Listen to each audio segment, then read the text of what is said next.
अभिषेक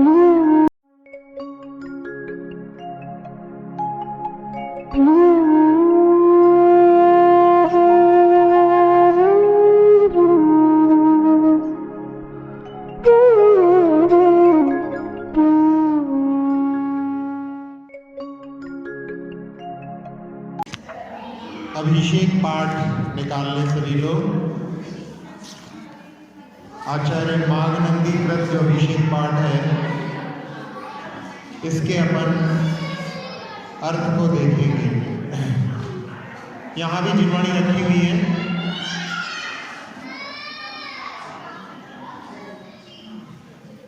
भगवान की प्रतिमा का जो अभिषेक होता है वो चतुर्थ अभिषेक के रूप में जाना जाता है।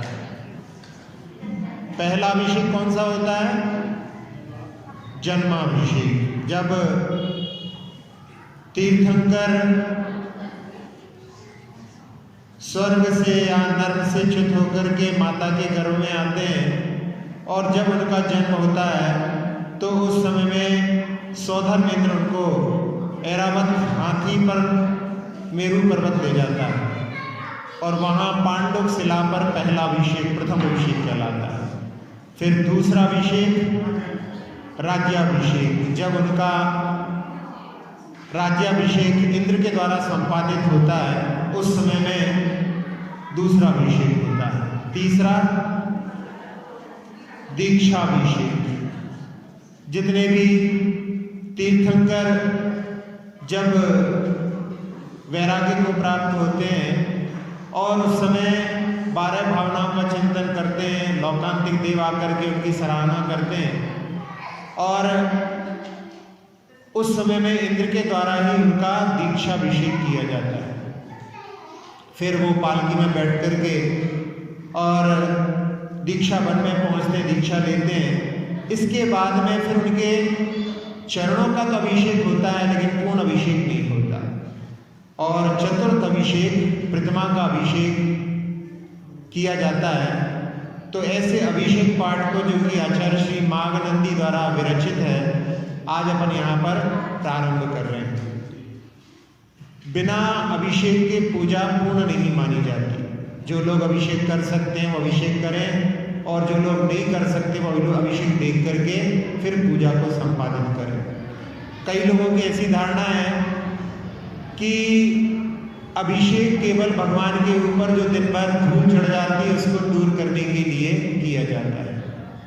यदि वह ऐसा प्रश्न करते हैं, ऐसी बात रखते हैं, तो जहाँ स्वर्गों के विमान में जहाँ शाश्वत जिनालय है वहाँ पर तो धूल का कोई नामो निशान नहीं है, तो वहाँ पर फिर अभिषेक क्यों किया जाता है?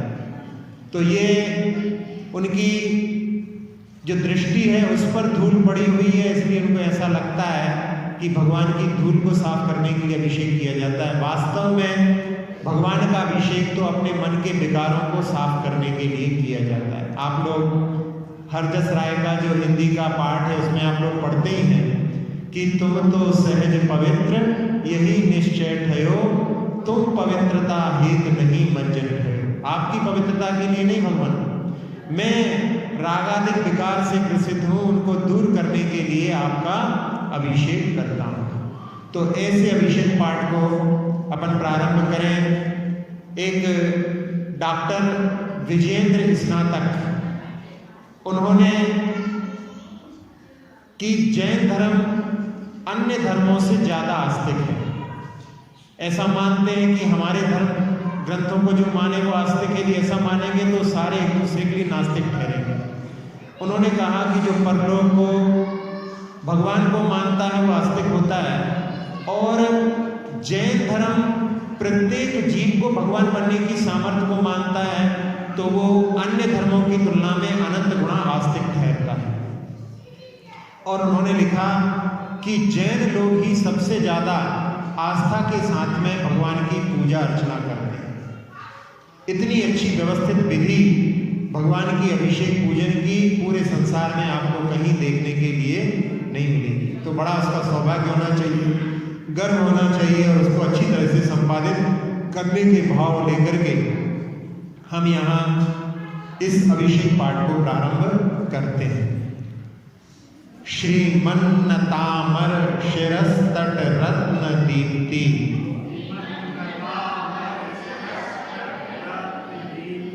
श्रीमन्नतामर शिरस्तट रत्न दीप्ति।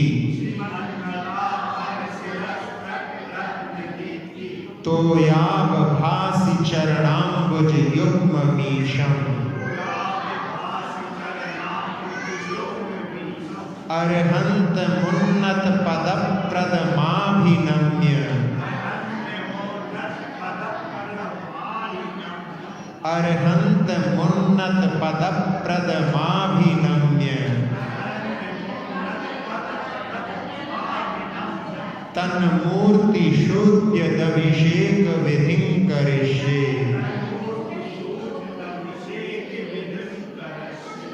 श्रीमन्नतामर शिरस्तट रत्न दीप्ति।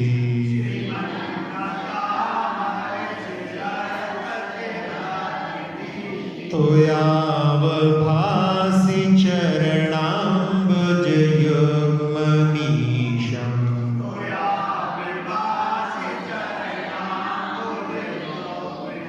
अर्हंत मुन्नत पद प्रदमाभिनम्य।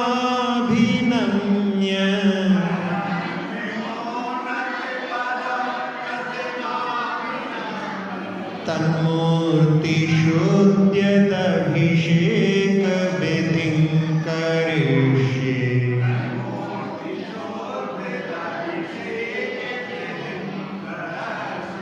श्रीमन्नतामर शिरस्तट रत्न दीप्ति।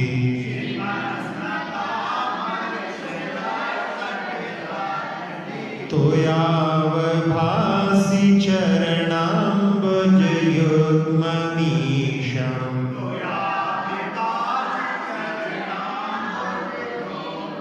अर्हंत मुन्नत पद प्रदमाभिनम्य।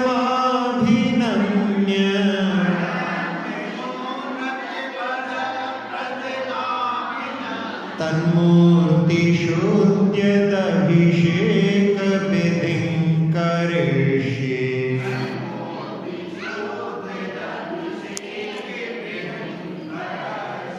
हाँ, इसमें काव्य में अपन इसके अर्थ को देखें इसके पहले कि बहुत सारे लोगों का ऐसा मत है कि मूर्ति पूजा जैन धर्म में किसी अन्य धर्म से आई है।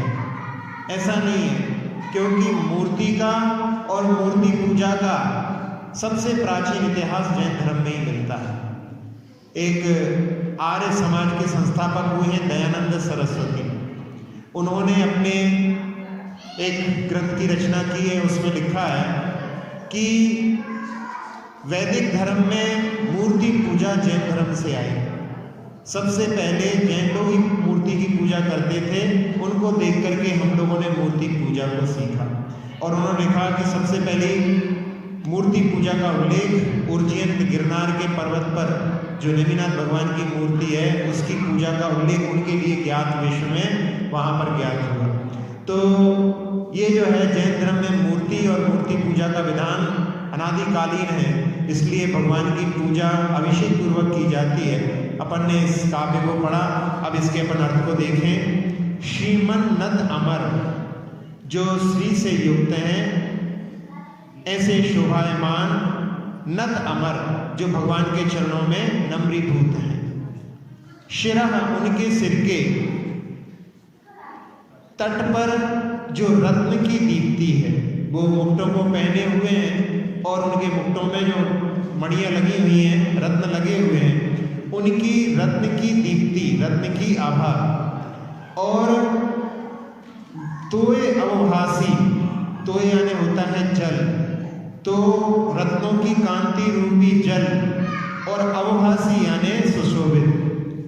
चरण अंबुज युग्मम, जब भगवान के चरणों में शत इंद्र नमन करते हैं तो उनके मुक्तों की मणियों रूपी जल से भगवान के चरण कमल आलिप्त हो जाते हैं, लिप्त हो जाते हैं। तो यही कहा है यहाँ पर कि जब भगवान के चरणों में नम्रीभूत देव हैं और उनके मस्तक रूपी तट पर स्थित रत्नों की कांति रूपी जल से सुशोभित हैं जिनके चरण कमलों के युगल। दोनों भगवान के चरणों को कमल कहा और वो दो हैं इसलिए उसको युगल कहा। ऐसे ईशम, ऐसे भगवान के जो देवादि देव हैं और कैसे हैं वो, उन्नत पद प्रदम। भगवान कैसे, भगवान के चरण में शरण में जो भी आता है उसको वो उन्नत पद का प्रदान करने वाले हैं, स्वर्ग मोक्ष को देने वाले हैं, इसलिए यहाँ पर कहा उन्नत पद प्रदम। ऐसे अरहंतम आभिनम्य, उनको मैं समीचीन सम्यक प्रकार से नमस्कार करके, तन मूर्तिषु, तत् शब्द है, तत् का तन बन जाएगा तो तत्मूर्तिषु यानी उनकी प्रतिमाओं पर उद्यत अभिषेक विधिम करिष्ये, उनके मूर्तियों पर, उनकी प्रतिमाओं पर अभिषेक की विधि को करूंगा। इस प्रकार से यहाँ पर संकल्प, इस काव्य में, पहले काव्य में संकल्प लिया गया है कि मैं भगवान के मूर्ति का अभिषेक की विधि को यहाँ पर प्रारंभ कर रहा हूँ। कितना अच्छा जो है अर्थ सीधा सीधा अपन देखें, जो भगवान के चरणों में नम्रीभूत हैं देव, उनके मुक्तों की मणियों से जो किरण रूपी जल निकल रहा है उससे भगवान के दोनों चरण युगल आलिप्त हैं। और ऐसे देवादि देव जो कि उन्नत पद को प्रदान करने वाले अनंत भगवान हैं, उनको मैं समीचीन प्रकार से नमस्कार करके और उनकी मूर्तियों की, उनकी प्रतिमाओं की अभिषेक की विधि को करूंगा, ऐसा संकल्प लेकर के फिर अपन इसमें जो संकल्प का कायोत्सर्ग करते हैं उसका भी अपन उच्चारण करते हैं। जैसे प्रारंभिक में जो है दिन के प्रारंभ में ही भगवान का अभिषेक किया जाता है, कभी कभी विधान आदि में या कभी कभी जुलूस आदि निकलता है, रथ यात्रा निकलती है तो आपराणिक काल में भी भगवान का अभिषेक किया जाता है। तो यहाँ अथ पौराणिक देव वंदनायाम, हाँ यहाँ पर पौराणिक अर्थ है सुबह के समय में, और आपराणिक बोले तो दोपहर के बाद में वो आपराणिक कहलाता है। तो अथ पौराणिक देव वंदनायाम पूर्वाचार्यानुक्रमेण सकल कर्म क्षयार्थम भाव पूजा वंदना स्तव समेतम श्री पंच गुरु भक्ति पुरस्सरम कायोत्सर्गम कुर्वेहम। कहीं पर करोगी हम भी लिखा होगा, तो करोगी जो है परस्मयी पद में आता है और कुर्वे शब्द जो है आत्मनेपद में आता है। तो इसमें यहाँ पर जो है कुर्वे हम लिखा है, यानी यहाँ पर कह रहे हैं कि अथ शब्द जो होता है वो प्रारंभ के लिए आता है, यानी अब अहम मैं पौराणिक देव वंदनायाम यानी प्रातःकालीन देव वंदना के उपक्रम में पूर्व आचार्य अनुक्रमेण, पूर्व आचार्यों के अनुसार सकल कर्म क्षयार्थम, यहाँ पर हमारा कोई लौकिक प्रयोजन नहीं कि हमको कुछ प्राप्त हो जाए, मेरे सभी कर्मों का नाश हो। लक्ष्य जो है क्या है प्रत्येक भक्त का, भगवान बनने का, सिद्ध बनने का। तो सिद्ध बनने का लक्ष्य लेकर के सकल कर्म क्षयार्थम, पूरे कर्मों का नाश करने का भाव लेकर के भाव पूजा वंदना स्तव, भाव पूजा वंदना स्तव समेतम, भाव पूजा भावों को उसमें भगवान की आराधना में लगा करके और उनकी समीचीन रूप से वंदना करते हुए, स्तवन पढ़ते हुए उनका, यहाँ पर वंदना और स्तोत्र दो प्रकार के जो होते हैं। वंदना होती है एक भगवान को मुख्य लेकर के, और स्तवन जो होता है उसमें 24 भगवान का मुख्यता रहती है। तो ऐसी स्तुति और वंदना से सहित होकर के पंच परमेश्वरियों की भक्ति पूर्वक मैं कायोत्सर्ग करता हूँ, ऐसा यहाँ पर संकल्प किया जा रहा है। तो यहाँ ये पढ़ करके अपन इसके बाद में कायोत्सर्ग करते हैं, और कायोत्सर्ग करते समय में नमोकार मंत्र का आलम्बन लेकर के और उसमें आती हुई सांसों में नमो अरिहंताणम, जाती हुई सांसों में नमो सिद्धाणम, फिर आती हुई सांसों में नमो आर्याणम, जाती हुई सांसों में नमो वज्रायणम, फिर आती हुई सांसों में नमो लोए, और जाती हुई सांसों में सब साहुणम। ऐसे 3 बार श्वासोच्छ्वास में एक बार और 27 बार श्वासोच्छ्वास में 9 बार। बड़ी निष्ठा के साथ में, तल्लीनता के साथ में कायोत्सर्ग करना चाहिए। अपन लोग जल्दी जल्दी कायोत्सर्ग करते हैं, कई बार तो लोग जो है हाथ में से ढूंढ के गिनते भी हैं कि कर रहे हैं ऐसा करके, लेकिन अपने लिए प्रयास करना चाहिए कि उस समय में अपना जो है शरीर के प्रति ममत्व भी छूट जाए, हाथ भी दिखाई ना दे। 32 प्रकार के दोषों से रहित कायोत्सर्ग का वर्णन आगम में आया है। कई बार होता है कायोत्सर्ग करते करते इधर उधर देखते रहते हैं, कई बार जो है अपनी गर्दन झुका करके नीचे देखते रहते हैं, कई बार जो है उंगली चालन को भी दोष माना है, लेकिन उंगली चालन इतना बड़ा दोष नहीं है जो अन्य दोषों की तुलना में, इसलिए उंगली पर गिन करके उसको जो है ऐसा नहीं माना जाता। लेकिन यदि बन सके तो अपने को उंगली का भी प्रयोग नहीं करना चाहिए। आपने देखा होगा आचार्य श्री को जब आचार्य भक्ति आदि करते हैं तो उनकी उंगलियां भी नहीं चलती हैं। अपन यदि ध्यान करें थोड़ा सा तो 9 बार नमोकार मंत्र का जाप करना बिना उंगलियों के माध्यम से भी हो सकता है। कैसे कर सकते हैं? 4 दिशाएं होती हैं। पूर्व दिशा में एक बार पढ़ लिया, फिर पश्चिम में पढ़ लिया, फिर दक्षिण में, उत्तर में, 4 दिशाएं हुई। इन 4 दिशाओं के बीच में 4 विदिशाएं भी होती हैं, उन 4 विदिशाओं में 4 बार पढ़ लिया। और एक बार जहाँ पर अपन बैठे हैं ऐसा सोच करके 9 बार ऐसा पढ़े तो भी अपना उंगलियों की आवश्यकता नहीं पड़े। आचार्य श्री खड़े होकर के उन्होंने 20-20 मालाएं फेरी हैं और उसमें अपनी उंगलियों को चलाया नहीं। तो कैसे करते हैं? आप लोग भी बिना उंगली को चलाए हुए जाप दे सकते हैं। 108 भी पढ़ने में कोई दिक्कत नहीं, जैसे घड़ी का डायल है, अपने मन में सोच लो, 1 पर जो है पहुंचे अपन, वहां पर 9 बार नमोकार मंत्र पढ़ लो, 2 पर, 3 पर, ऐसे करते करते 12 तक ले जाओ, पूरी माला हो जाएगी। 2 मालाओं को फेरना है तो संमित शिखर की 24 टोकों को अपने को यदि स्मरण में हो तो एक टोक पर 9 बार नमोकार पढ़ो तो आपकी 2 माला हो जाएगी। यदि वो भी याद नहीं है तो आदिनाथ भगवान, फिर अजितनाथ भगवान, ऐसा करते करते उनके सामने 9 बार नमोकार पढ़ो तो 2 मालाएं फिर जाएंगी और उसमें उंगली को चलाने की आवश्यकता नहीं पड़ेगी।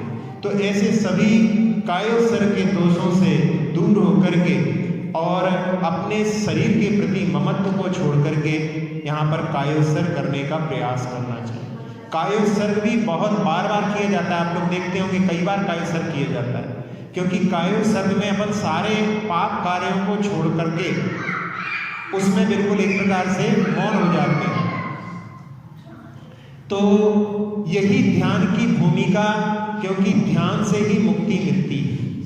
12 प्रकार के तपों में सबसे आखिरी में ध्यान आता है, उस ध्यान से ही मुक्ति मिलती है। आज तक जितने भी मोक्ष गए सब ध्यान के माध्यम से गए, इसलिए उस ध्यान को बार बार, इसलिए 9 बार नमोकार मंत्र जब आता है तो उस समय बड़े हर्ष के साथ में सारे कार्यों को छोड़ करके और कायोत्सर्ग करने का प्रयास करना चाहिए। अब इसके बाद में, कायोत्सर्ग के बाद में अगले काव्य को अपन देखते हैं। या कृतिमास तदितरा प्रतिमा जिनस्य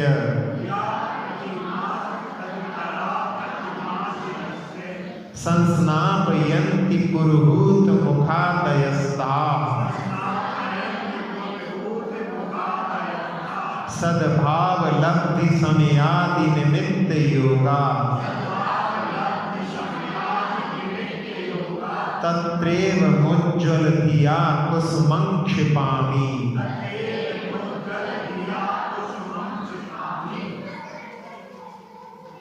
यः कृतिमास्तदितरा प्रतिमा जिनस्य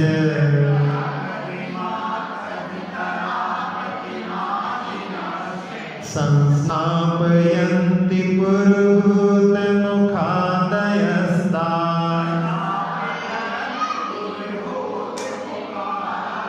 सद्भाव लब्धि समयादि निमित्त योगा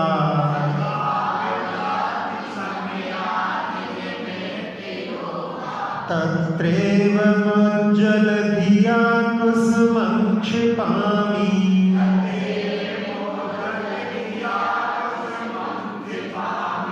यः कृतिमास्तदितरा प्रतिमा जिनस्य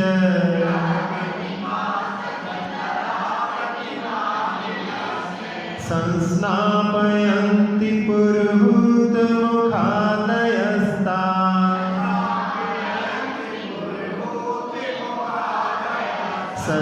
सद्भावलब्धि समयादि निमित्त योगा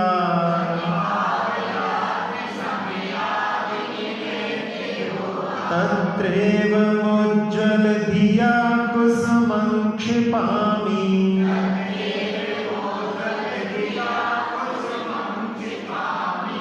हाँ, पुरुहूत मुखादया, पुरुहूत यानी इंद्र का पर्यायवाची नाम में पुरुहूत आता है। तो पुरुहूत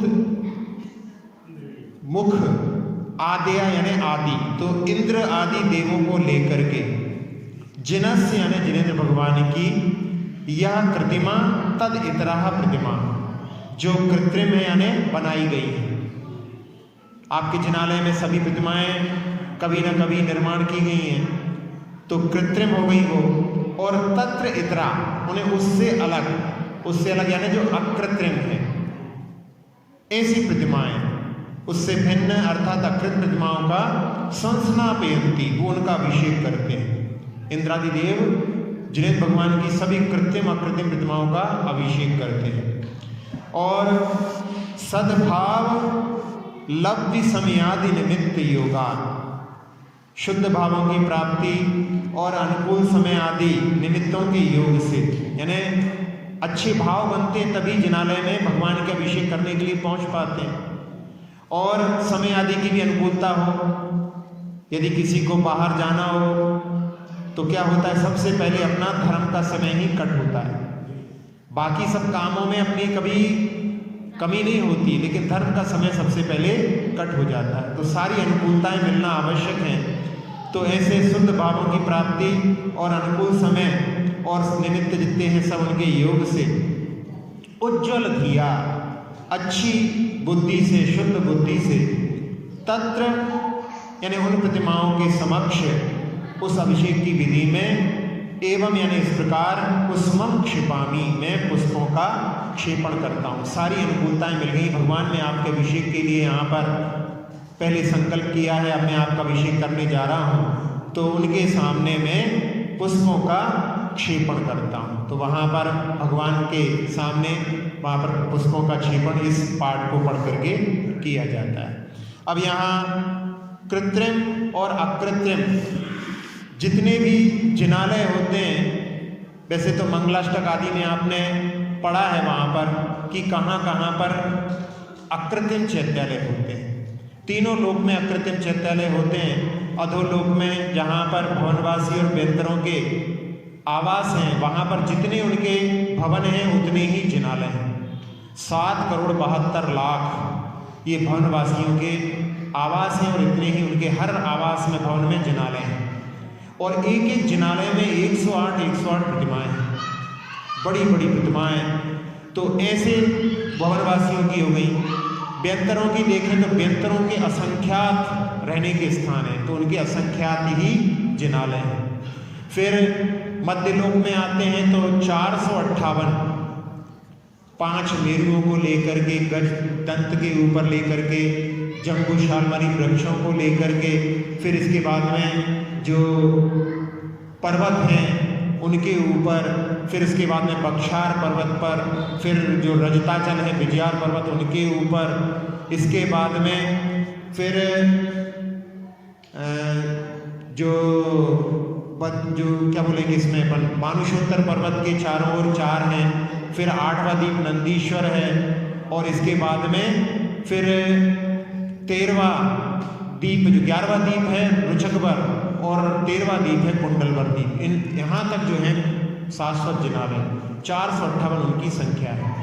इसके बाद मध्य लोक में ही ज्योतिषगत जो देव हैं उनके भी सूर्य चंद्रादि जो विमान हैं उनमें भी सबसे ज़्यादा जिनालयों की संख्या वहीं पर है, क्योंकि उन देवों की संख्या सबसे ज़्यादा, उनके निवासों की संख्या सबसे ज़्यादा है, इसलिए वहाँ पर सबसे ज़्यादा शाश्वत जिनालय है। वो सब अकृत्रिम है।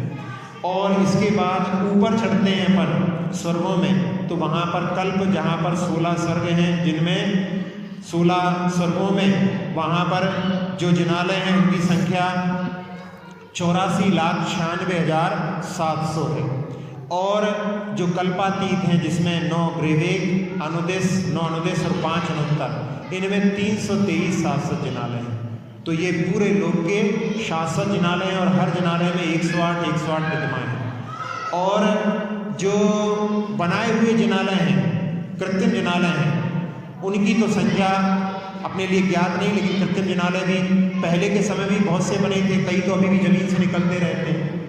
और ये तो हो गए जिनालयों की प्रतिमा।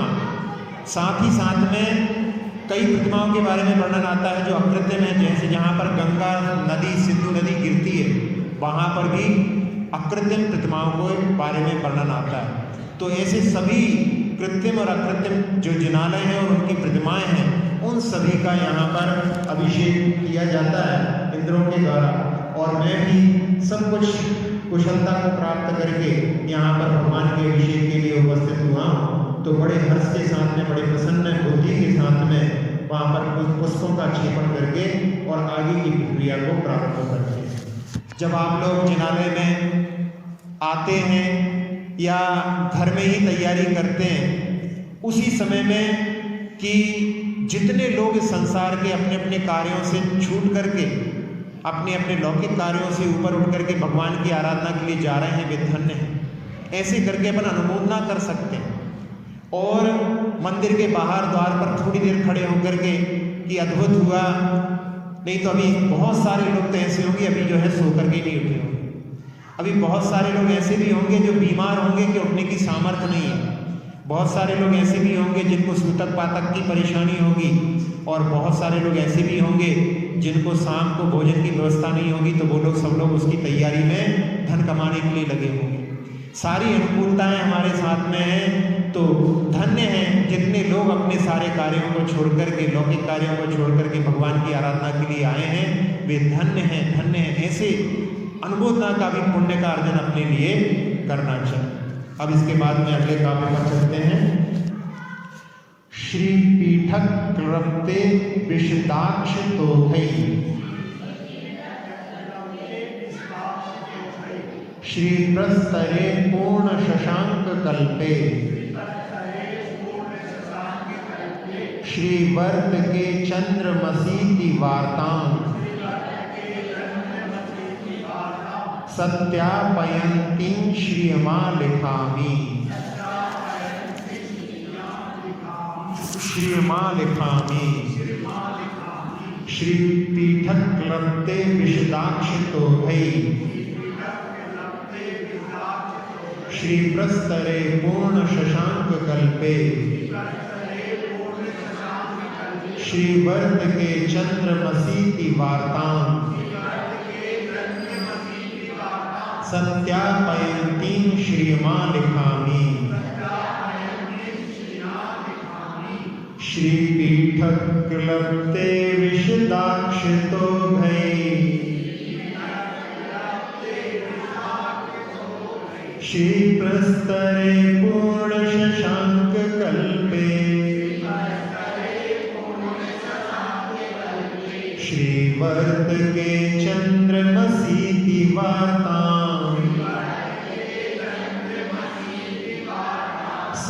सत्यापयन्तीं श्रियमां लिखामि। श्री पीठक क्लप्ते विशदाक्ष तोधई, श्री प्रस्तरे पूर्ण शशांक कल्पे, श्री वर्त के चंद्रमसीति वार्तां, सत्यापयन्तीं श्रियमां लिखामि। हाँ, श्री पीठक क्लप्ते, इसका अर्थ है जो शोभायमान चौकी है उसके ऊपर विशद अक्षत ओढ़ई, जो पवित्र अक्षतों के समूह से, वो यानी समूह होता है, तो पवित्र चावलों के अक्षतों के समूह से श्री वर्त के चंद्रमसीति वार्तां, शोभा से संपन्न चंद्रमा में लिखी हुई श्री की समानता को, जैसे चंद्रमा में कई लोगों का मानना है कि वहाँ पर कुछ कुछ रहता है, तो ऐसी चंद्रमा में भी श्री का लेखन है, ऐसा भी माना जाता है। तो जो शोभा से संपन्न चंद्रमा में लिखी हुई श्री के समानता को धरने वाला है, सत्यापयंती मैंने प्रकट करती हुई पूर्ण शशांक कल्पे, शशांक शब्द चंद्रमा के लिए आता है, तो पूर्ण चंद्रमा के तुल्य ने पूर्णिमा के जो चंद्रमा होता है उसके समान श्री प्रस्तरे, जो शोभायमान शिला पट्ट है उस पर श्रीमा लिखामी, श्रीयम आ लिखामी, यानी मैं श्री का लेखन करता हूँ।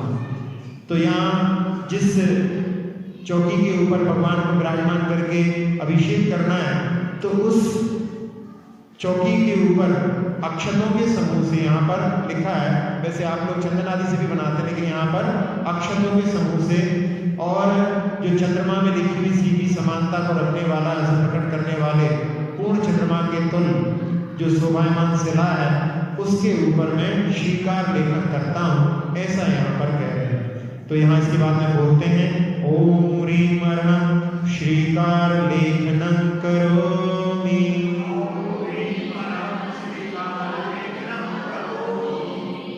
अब यहाँ श्री का लेखन क्यों किया है? श्री जो है लक्ष्मी का प्रतीक है, समो शरण रूपी लक्ष्मी। वैसे भगवान का जो समो शरण में जो विराजमान है उनका अभिषेक नहीं होता, लेकिन फिर भी हम अरहंत प्रभु का अभिषेक कर रहे हैं, ऐसे भावों के साथ में वहाँ पर श्रीकार लेखन किया जाता है और ये माना जाता है कि यही समो शरण है। वैसे तो जहाँ भगवान विराजमान होते हैं, अनंत प्रभु विराजमान होते हैं, वो समो शरण ही होता है। आप लोग मंदिर में दर्शन करने जब भी आए तो मन में ऐसे भाव करके लेकर के आना चाहिए कि हम समो शरण में जा रहे हैं। कई लोग तो बोलते भी हैं कि हम समो शरण में जा रहे हैं, दर्शन करने के लिए मंदिर में नहीं जा रहे हैं, समो शरण में जा रहे हैं। और 3 परिक्रमाएं भी इसीलिए दी जाती हैं, वैसे तो मन से, वचन से, काया से जुड़ने के लिए भी दी जाती हैं, और साथ ही साथ में ये भी भाव रहता है, जैसे समो शरण में चारों ओर से भगवान को जहाँ से भी देखो ऐसा लगता है भगवान अपने को ही देख रहे हैं, वहाँ पर चतुर्मुखी भगवान हो जाते हैं। तो इसीलिए 3 परिक्रमाएं वहाँ पर की जाती हैं। तो ऐसे समो शरण में मैं जा रहा हूँ जहाँ पर भगवान साक्षात भगवान विराजमान है, ऐसे भावों के साथ में भगवान के दर्शन, अभिषेक, पूजन करने आना चाहिए। आचार्य पद्मनंदी जी ने पद्मनंदी पंचविंशतिका में लिखा है कि इस पंचम काल में जिन मंदिर में जो भगवान के दर्शन ऐसे भावों से करता है कि मैं साक्षात समो शरण में दर्शन कर रहा हूँ, तो उसको वैसा ही लाभ मिलता है जैसे चतुर्थ काल में साक्षात समो शरण के दर्शन से मिलता था। क्योंकि जिन प्रतिमाओं में स्थापना की गई है, ये स्थापना निक्षेप के भगवान है, स्वयं इति स्थाप्यमाना स्थापना, ये वे हैं, ऐसी इनमें स्थापना की गई। यहाँ पर ये नहीं कहा जाता है कि ये पीतल के भगवान हैं, अष्टधातु के भगवान हैं, ये पत्थर के भगवान हैं, ये संगमरमर के भगवान हैं। यहाँ पर ये कहा जाता है कि ये चंद्रप्र भगवान हैं, ये आदिनाथ भगवान हैं जिन्होंने अयोध्या में जन्म लिया था। ये चंद्र भगवान हैं जिन्होंने चंद्रपुरी में जन्म लिया था और दर्पण को देख करके विरक्ति को प्राप्त हुए थे। मात्र 3 महीने में जिन्होंने केवल ज्ञान को प्राप्त कर लिया था और सम्य शिखर के ललित गुण जो सबसे एकदम अलग है, हट करके है, वहां से इन्होंने निर्वाण को प्राप्त किया। तो ये वही चंद्रप्र भगवान है। ऐसी जहां पर धारणा होती है वो स्थापना निक्षेप कहलाता है। स्थापना निक्षेप को आप कम नहीं आंकना, यानी उसमें बिल्कुल यही भाव होना चाहिए कि ये साक्षात भगवान है। ऐसे भावों के साथ में जब समो शरण में प्रवेश करते हैं तो किसी का किसी के प्रति वैर रह सकता है क्या? यदि किसी का मंदिर में भी बैर भाव चल रहा है, किसी को देख करके कषाएं भड़क रही हैं, इसका मतलब है हमने आज तक जो है समो शरण में प्रवेश नहीं किया। स्थापना निक्षेप का महत्व कि आचार्य शांति सागर जी का नाम आपने सुना है और उनकी फोटो भी आपने देखी होगी। यदि किन्हीं को उनकी फोटो ध्यान में हो तो आप देखेंगे जब भी उनका एक कंधा नीचे झुके हुए मिलता है। उसमें क्या बात है कि आचार्य शांति सागर जी महाराज की एक बार पीठ में तकलीफ हुई और उस तकलीफ के कारण उनको जहाँ पर अनुकूलता लगती थी वो वैसा झुक कर के बैठते थे और उसके कारण उनकी झुक कर के बैठने की आदत पड़ गई। जब भी वो उठते थे और उस समय में उनके चेहरे पर पीड़ा के भाव उभर आते थे। जब पीठ में तकलीफ हो तो स्वाभाविक है, तो लोगों ने पूछा कि महाराज जी आपको कोई परेशानी है, आपको कोई तकलीफ है? महाराज ने कहा हाँ, पीठ में जो है बहुत दिनों से दर्द हो रहा है। तो उन लोगों ने, श्रावकों ने उनको दूर करने का बड़ा प्रयास किया और फिर भी महाराज की जब पीड़ा को दूर नहीं कर पाए तो लोगों की आंखों में आंसू आ जाते थे महाराज की पीड़ा को देख करके। और उन्होंने और भी प्रयास किए तो एक राज्य वैद्य को उन्होंने बुलवाया। राज्य वैद्य आए, उन्होंने महाराज को नमोस्तु की, क्योंकि दिगंबर साधु की साधना इतनी महान होती है कि कोई भी हो उनके चरणों में नतमस्तक हुए बिना नहीं रह सकता। और नमन करने के बाद में उन्होंने कि महाराज जी हम आपके ऊपर कुछ दवाइयों का प्रयोग करना चाहते हैं। तो महाराज ने कहा भाई आज तो मेरा आहार हो गया है और कल मैं कब आहार पर, अगली बार कब आहार पर दूंगा इसका कोई भरोसा नहीं। आप लोगों को ये भी विदित होगा कि आचार्य शांति सागर जी महाराज ने 9,900 से ज़्यादा उपवास किए। उन्होंने 27 वर्ष की उनकी श्रमण जीवन में 18 वर्ष तो उनके केवल उपवास में निकले। उन्होंने कभी भी आज आहार करने के बाद में कल आहार नहीं किया, ये उनका नियम हमेशा रहा। उसी बीच में उन्होंने सिंह निष्क्रिय पृथ्वी की, जिसमें 14 उपवास के बाद 15 उपवास के बाद में आहार किए। ललितपुर में जब उन्होंने चतुर्मास किया था तब वहाँ पर महीने में 3 उपवास, 3 आहार केवल, बाकी दिन जो है उपवास, ऐसा भी समय निकला है। तो उन्होंने कहा कि महाराज जी हम आपको आहार में जो है दवाई चलाने वाली बात नहीं कर रहे हैं, हम ऊपर से दवाई का प्रयोग की बात कर रहे हैं। तो उन्होंने कहा हाँ, ऊपर से दवाई का प्रयोग करना चाहें तो कोई बात नहीं। तो उन्होंने जो श्रावक थे उनसे कहा कि भाई एक चंदन का लेप लेकर के आना। आप तिलक आदि लगाते हैं, चंदन को एक पात्र में लेकर के आइए और एक शलाका भी लेकर के आइए।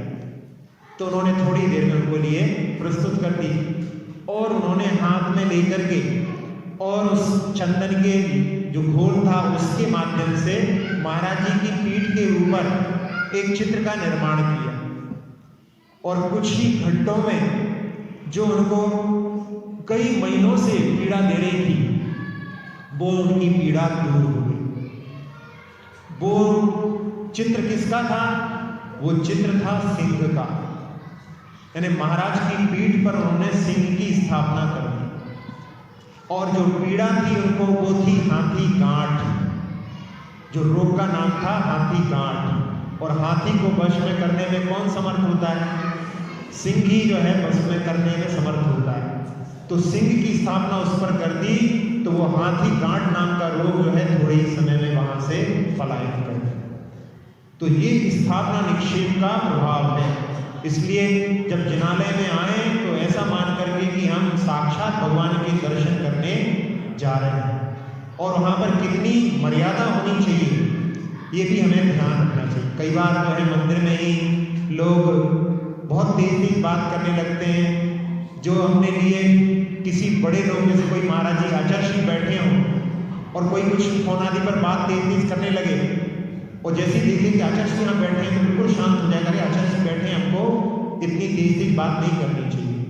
ऐसे ही भगवान के जहाँ पर समोषण लगा हुआ है वहाँ पर हमें कितनी मर्यादाओं के साथ में कितने अच्छी तरह से व्यवहार करना चाहिए, ये हमें सीख इस समोषण की भूमि से ले लेना चाहिए। तो ऐसा जो है श्री का लेखन वहाँ पर किया जा रहा है।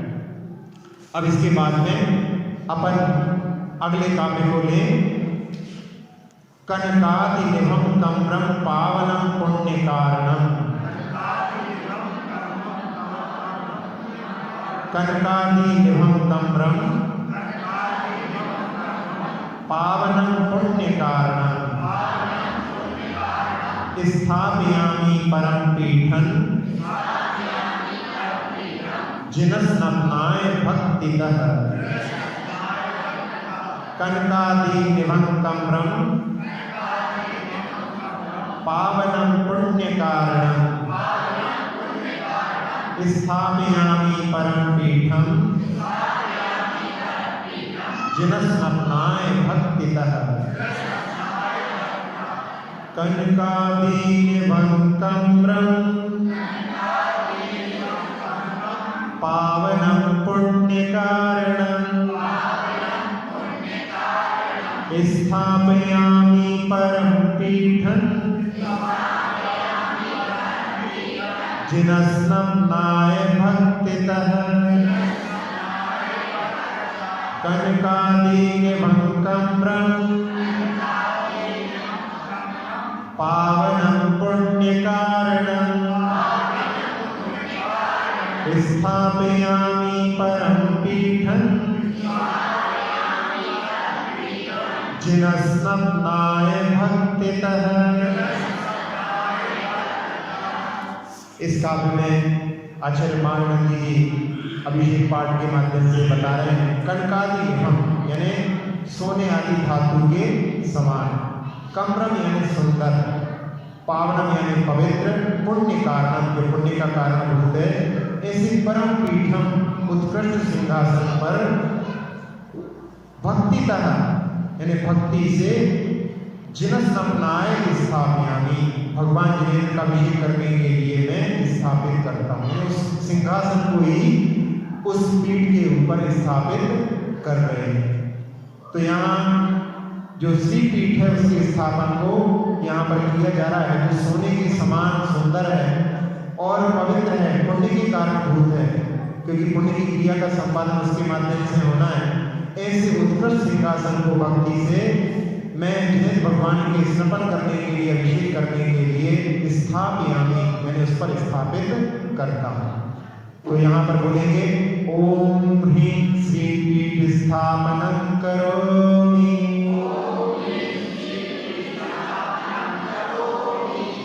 सिंहासन, सिंहासन भगवान के 8 प्रातिहार्यों में भी आता है। सिंह उसके नीचे लगे हुए हैं। तो आचार्य गुरुभद्र महाराज ने उत्तर पुराण में कहा है कि सिंह ने अपने जीवन में क्रूरता के माध्यम से बहुत पाप का अर्जन किया है।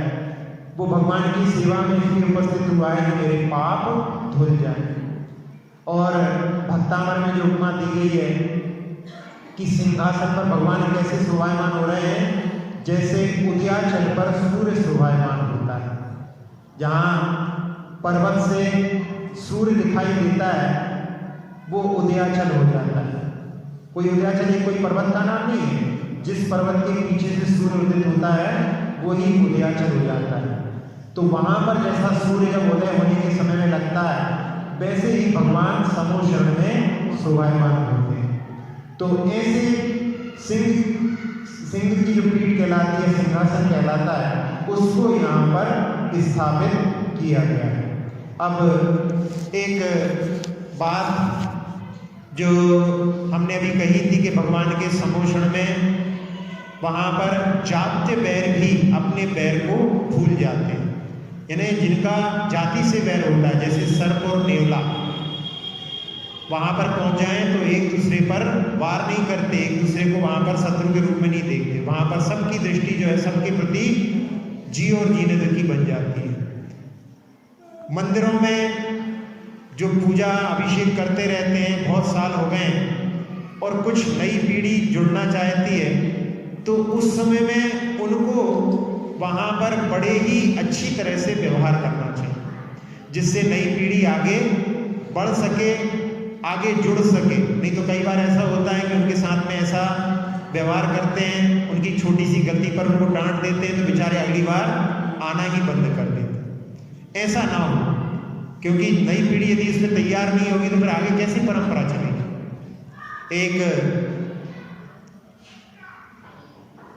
लड़की अपने पापा के साथ में भोजन कर रही थी और बच्चों की जैसी आदत होती है, बच्चे अक्सर भोजन छोड़ देते हैं, तो उसने कुछ खाते खाते छोड़ दिया। तो पापा ने कहा कि बेटा इसको फिनिश कर दो और फिर तुम जो कहोगी मैं तुम्हारे लिए आज कर दूंगा। तो बेटी बोली पापा प्रॉमिस? कहले हाँ प्रॉमिस। उसने जल्दी जल्दी वो चीज़ को फिनिश कर दिया, खा लिया। उसके बाद में पापा आपने प्रॉमिस किया था अब आप मेरी मांग पूरी करो, डिमांड पूरी करो। तो पापा बोलते हैं क्या डिमांड है? तो उसने कहा कि मुझे पूरे बाल साफ कराना है, चाटी कराना है। तो पापा ने कहा नहीं डिमांड अच्छी नहीं है, ये नहीं मानूंगा मैं तुम्हारी डिमांड। पापा फिर मैं कभी आपकी बात नहीं मानूंगी, आपने बोला था प्रॉमिस। तो उसने प्रॉमिस किया था, सोचा कि बात बिगड़ जाएगी, तो ले गया उसको सैलून पर और वहाँ पर उसके पूरे बाल साफ करा दिए। लेकिन लड़की थी तो बड़ा ऑड लग रहा था। अगले दिन उसको स्कूल छोड़ने के लिए गए गाड़ी में, और जब ये गाड़ी से इसको उतारा तो सामने भी एक गाड़ी आकर के रुकी और उसमें से भी एक बच्चा उतरा, उसके भी बाल नहीं थे। तो इन्होंने सोचा क्या बच्चों ने, सब लोगों ने ऐसी कुछ बना रखी है प्लानिंग कि सबके बाल नहीं रहे।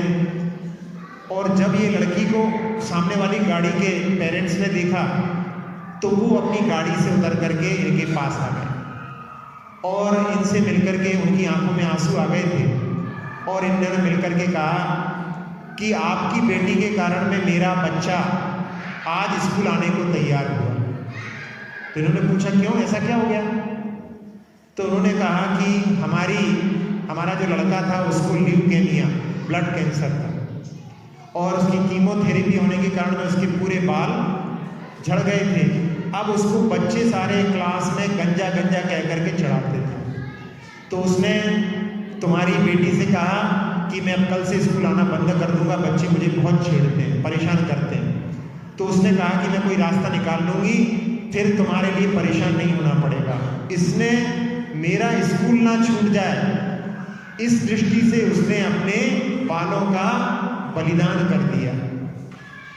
बस इसी प्रकार से अपनी थोड़ी कषायों का लिए अपन बलिदान कर दें कि जो नई पीढ़ी है उनके साथ में अच्छी तरह से व्यवहार करें, तो उसके माध्यम से बहुत सारी युवा पीढ़ी जो कि इस मार्ग पर आगे बढ़ना चाहती है वो आगे अच्छी तरह से बढ़ सकती है। अब अपन थोड़ा सा ध्यान करते हैं। पहले अपन एक बार इनका सभी का एक बार पाठ फिर से कर लेते हैं। श्रीमन्नतामर शिरस्तट रत्न दीप्ति,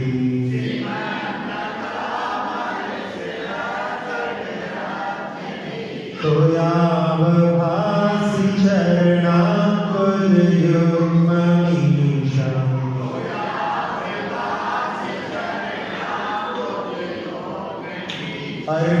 अर्हन्तमुन्नत पद प्रदमाभिनम्य,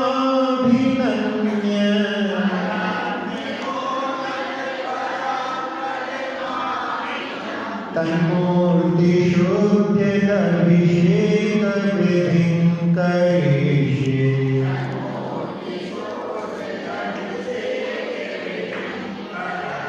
या प्रतिमास्तदितरा प्रतिमा जिनस्य, संस्थापयन्ति पुरोहितमुखादयस्ता,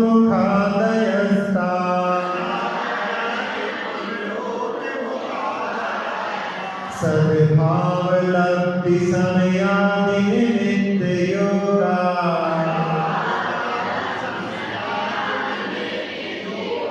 तत्रैवमुज्ज्वलधिया कुसुमं क्षिपामि,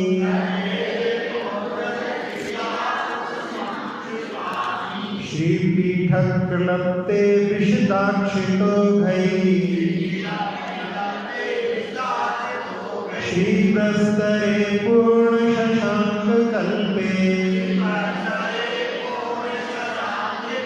श्रीवर्तके चन्द्रमसि दिवाताम्, सत्यापयन्तीं श्रियमालिकामि, कनकादिनिभक्तम्रम् पावनं पुण्यकारणं, स्थापयामि परं पीठं, जिनस्नन्नाय भक्तितः। हाँ, सभी लोग बैठ जाएं ध्यान की मुद्रा में। एक बार ओंकार नाद करके अपने मन को सारे संकल्प विकल्पों से मुक्त करने का प्रयास करें।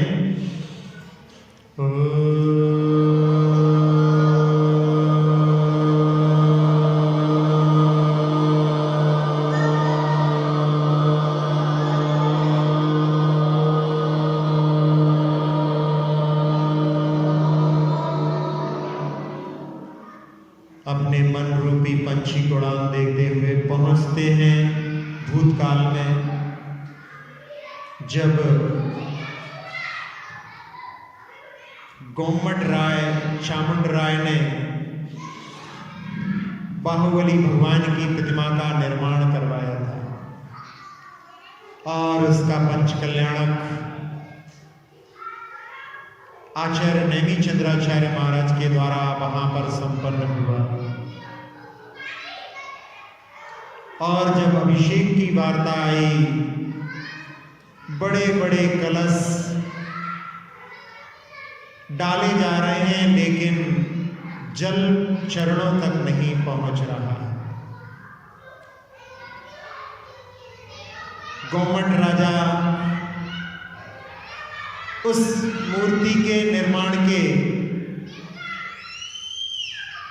अभिमान के भावों से भरा हुआ था, लेकिन उसका अभिमान वहां पर चूर चूर हो गया। और उस समय बड़े बड़े कलशों से, बड़े बड़े धनिकों से अभिषेक संपन्न कराया गया, लेकिन सफलता नहीं मिली। तब एक वृद्धा छोटी सी लुटिया लेकर के आगे बढ़ती है और उसको देख करके लोग हंसी करते हैं कि बड़े बड़े कलश जब काम नहीं कर पाए तो ये छोटी सी लुटिया क्या करेगी। लेकिन उसकी आस्था, उसकी भावना को एक व्यक्ति ने देखकर कि सबको भगवान की आराधना करने का अधिकार है, और उसने अपनी लुटिया उस व्यक्ति के लिए पकड़ा दी, क्योंकि मैं इतने ऊपर तो चढ़ नहीं सकती। और उस व्यक्ति ने जब ऊपर जाकर के उस लुटिया से अभिषेक किया तो बड़े बड़े कलश, बड़े बड़े लोग जहां पर हार गए थे, वहां पर उस छोटी सी लुटिया ने गजब कर दिया। पूरे चरणों तक वो जल वहां पर पहुंच गया। सानंद अभिषेक पूर्ण हुआ। ऐसे गोमटेश्वर बाहुबली भगवान की ऊर्जा को आह्वान करने के लिए हम सभी लोग एक बार ओम का नाद यहाँ पर करेंगे, क्योंकि ओम में 3 अक्षर हैं, आ, उ और मा। आ से अतीत, उ से अतीत आता है जो भूतकाल के लिए है, और उ से उदर यानी भविष्य कहलाता है, और बीच में वर्तमान मध्य होता है। तो अतीत काल में जो घटनाएं घटी हैं वो भी इसमें ओम में समाहित हैं। तो ऐसे वर्तमान में भी जो सर्वोच्च सुंदर प्रतिमा है, जो कि विश्व के एक आश्चर्य में सम्मिलित है, ऐसी बाहुबली भगवान की प्रतिमा को आह्वान करने के लिए पुनः एक बार उनका नाद करेंगे।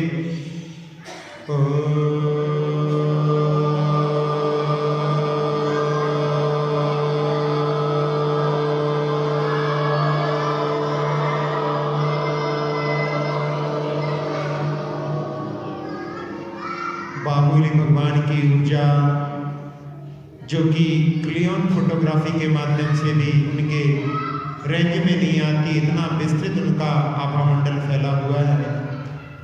एक चंद्रमा के समान गोले के रूप में आपकी ओर बढ़ती हुई चली आ रही है। आपके सिर के ऊपर ठहर करके उस ऊर्जा की किरणों ने ब्रह्मरंध्र के माध्यम से आपके मस्तक में प्रवेश कर मन के सारे विकारों को नष्ट कर दिया है, शांति से भर दिया है। नेत्र, नासिका, मुख, कर्ण के विकारों को दूर कर चंद्रमा के समान मुख को चमकाकर, कंठ, फेफड़ों को स्वस्थ कर, हृदय की एक धमनी को स्वच्छ कर, छोटी आंत, बड़ी आंत, किडनी, लीवर आदि सभी अंतरंगों को स्वच्छ कर मेरुदंड, पीठ, कमर, गर्दन, कंधे सबकी पीड़ाओं को हरते हुए हाथों को अपने आगोश में लेकर के पवित्र कर दिया है। जंघाओं, घुटनों, पिंडलियों, टखनों, एड़ियों, तलवों, अंगूठे सहित सभी उंगलियों को अपने आगोश में लेकर के पूरे शरीर को, पूरे शरीर की त्वचा को, एक एक प्रदेश को निर्विकार, निरामय, निरोगी बना दिया है। सारे संसार को बाहुली भगवान की छत्र छाया प्राप्त ऐसी भावना से उस ऊर्जा को पूरे लोक में फैलते हुए देखें और भावना सुखी रहे सब जीव जगत के, कोई कभी ना घबरावे, सुखी रहे सब जीव जगत के, कोई कभी ना घबरावे, सुखी रहे सब जीव जगत के, कोई कभी ना घबरावे। पूरे लोक में शांति का वातावरण बाहुली भगवान को निहारते हुए, नमन करते हुए, अक्षर पद मात्रा से दूषित वचन अगर महीन रहे और प्रमाद वशाल के वश में संयत अर्थ विलीन किए, जिन वाणी माता मेरी सब त्रुटियों को क्षमा करे, आशीष शीघ्र हम सबको केवल रात्रि रमावे, प्राप्त हमें हो क्रोधि समाधि परिणामों की शुद्धि हो, निज आत्म उपलब्ध हो, शाश्वत सुख की सिद्धि हो, चिंतित वस्तु दात्री माता चिंतामणि उपमा भाति, करो वंदना पूर्ण विनय से चरण रखूं मैं पाती, कर जिन वाणी स्तुति तन की ममता जाप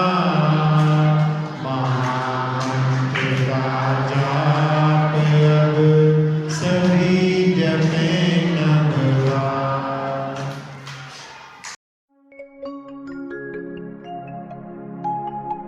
Mm-hmm.